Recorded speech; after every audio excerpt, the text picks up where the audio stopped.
The focus of the event today is not only to talk about weatherization and green jobs, but is to put a fine point on what we can do here in New Jersey and what Congress can do by passing federal clean energy legislation.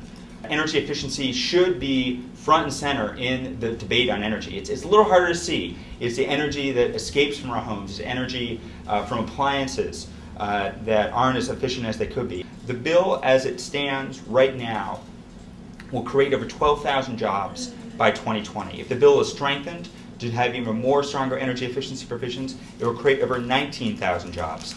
And if we're able to strengthen the job, it means strengthen the bill, the average consumer, the average homeowner in New Jersey can have a net savings of over $400 per year in the next decade. We have an historic opportunity, and we definitely need to see Senators Bob Menendez and Frank Lautenberg, who've been strong supporters for clean energy and for efficiency, to take the reins and to bring this home. We're going to make sure that everyone wins. It's a win-win for New Jersey. Homeowners save. We lower the carbon footprint.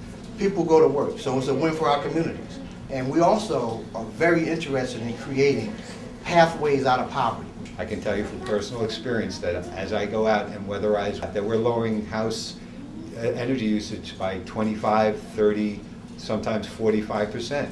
That's before we even get to the HVAC stuff. That's just weatherization. We actually are making a real impact to the environment. This is very real. The other side of it is that there are real jobs. By putting this blanket on, we're actually doubling the amount of insulation so that the water, it will maintain the heat in there so that it doesn't have to keep reheating the same water.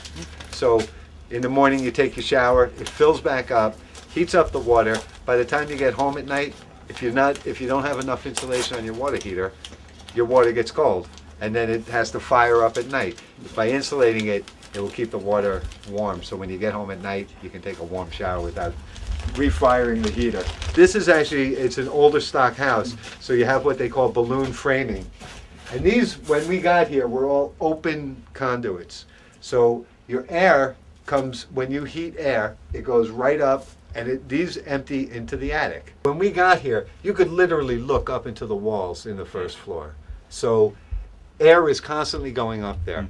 As the heat moves up, it has to pull air in from the bottom, and the colder air is always on the bottom. So by stopping the pull, you close it so that it can't suck the air in at the bottom where the cold air is, so that the heat won't move through, because right, exactly, it gets stuck. It actually, what it does is it creates a small vacuum is what it actually does. By doing this here though, but down here, this wall is continuous into the coldest room. So you want to hit the coldest spot. You hit that, if you can raise the temperature several degrees there, then the thermostat won't cycle as often. Less cycling, less fuel use, less money, better home.